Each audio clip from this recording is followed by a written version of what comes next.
everyone, I'm Angelique Lazo and welcome to our special program today. We have a very interesting and very famous guest that we are having in our show today, and we will be talking about the current trends, safety, and ethical concerns, particularly in regenerative medicine and vaccinations. It's quite a big topic, so we'd like to zero two specific areas where we could probably learn a lot, especially because it has a major effect not only on our lives but also on our future.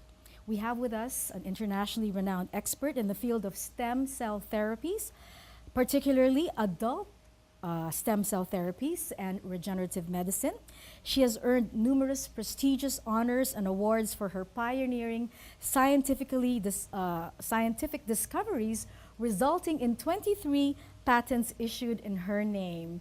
We have with us none other than the founder and CEO of AVM Biotechnology and the president of Sound Choice Pharmaceutical Institute, or SCPI.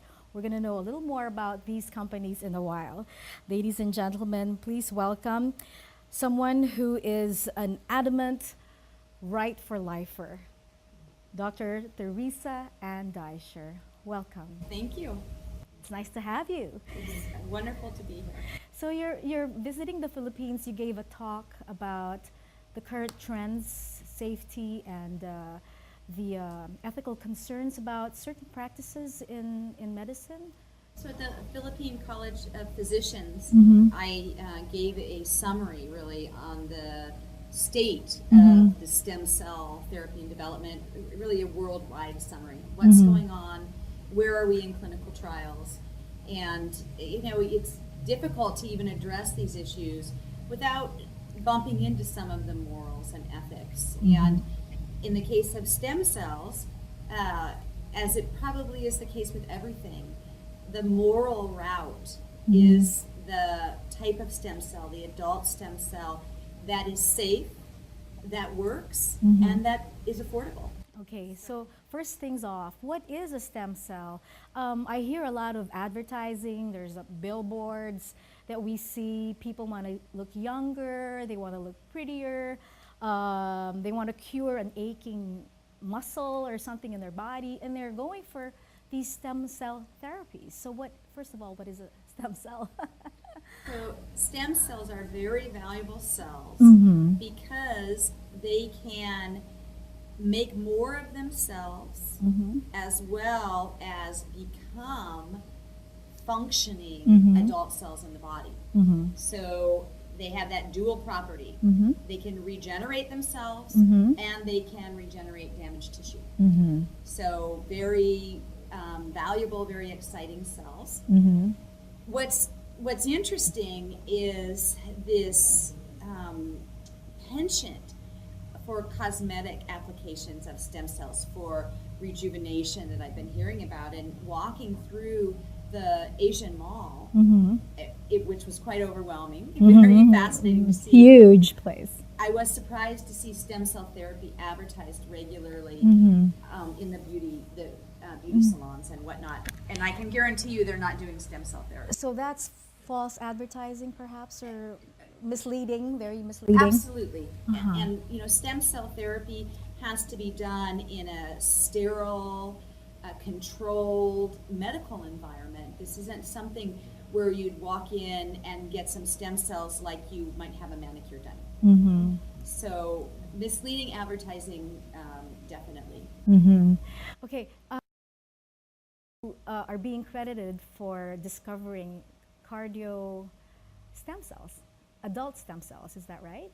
Yes. Okay, so what is it about adult stem cells versus the other kind of stem cell, which is the embryonic stem cell? What's the difference, and which is more dangerous, or which is more helpful for us? So there are big differences between the cells, and the first difference is in their potency.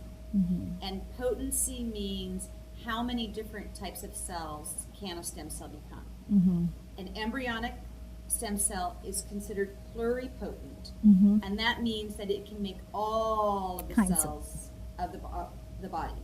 That's actually what it's made for. more. Mm-hmm. And the intrinsic property of pluripotent stem cells is to want to make all of the cells of the body. Mm-hmm.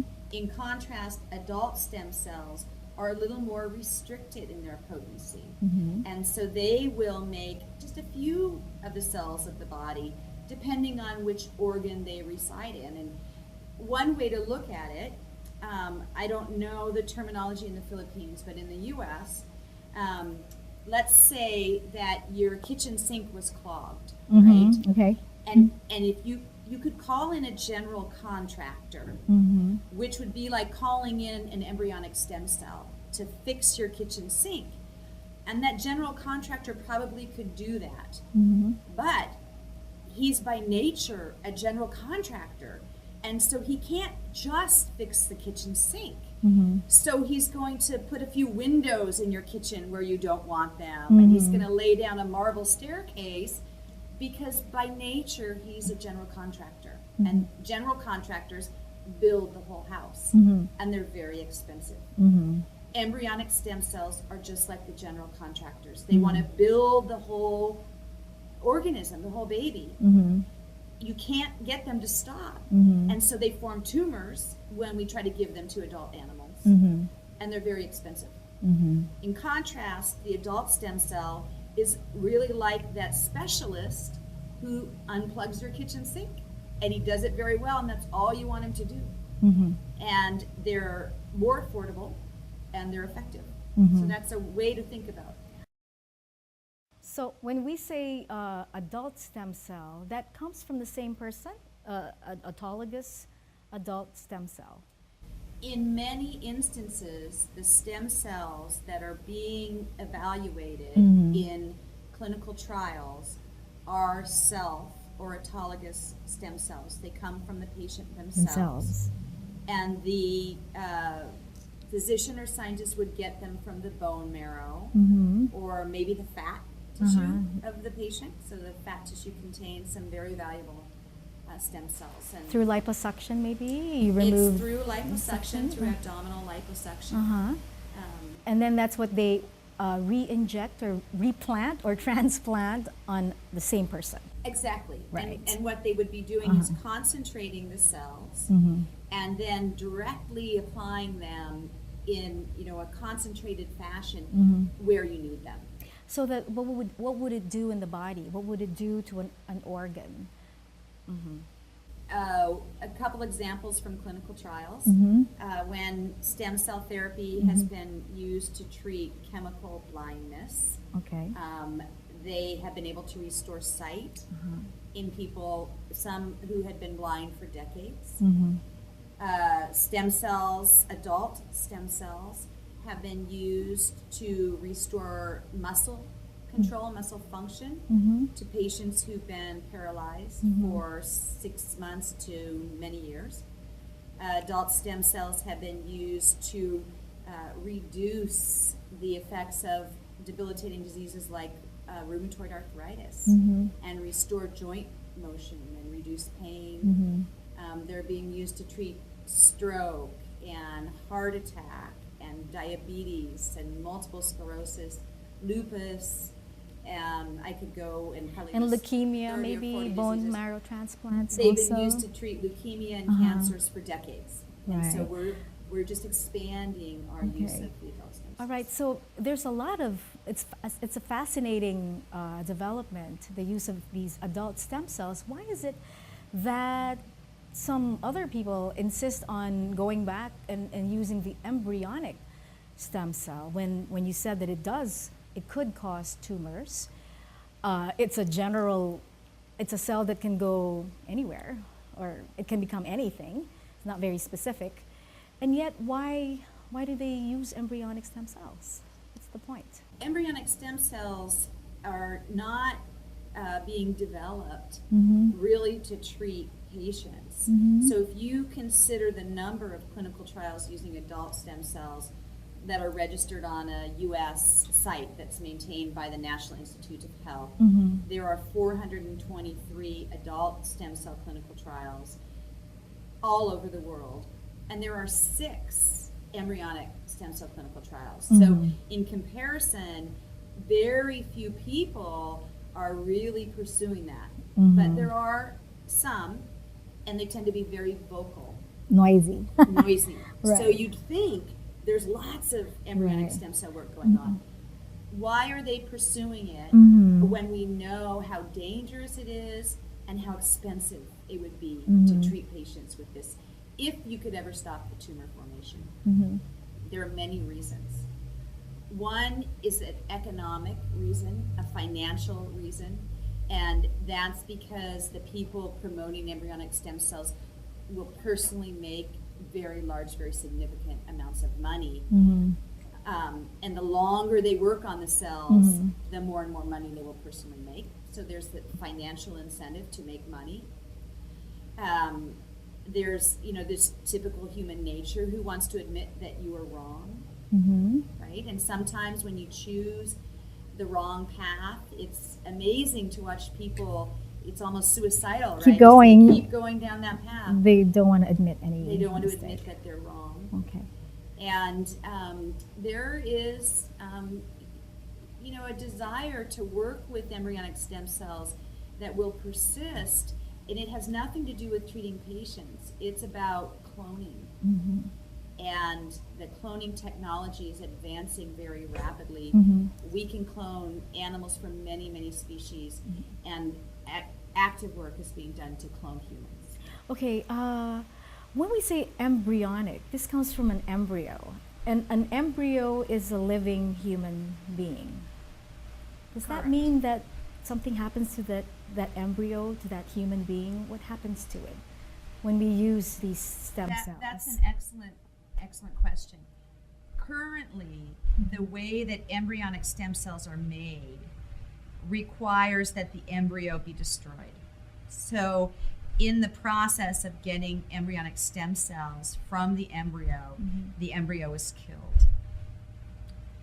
That embryonic stem cell is called a pluripotent stem cell.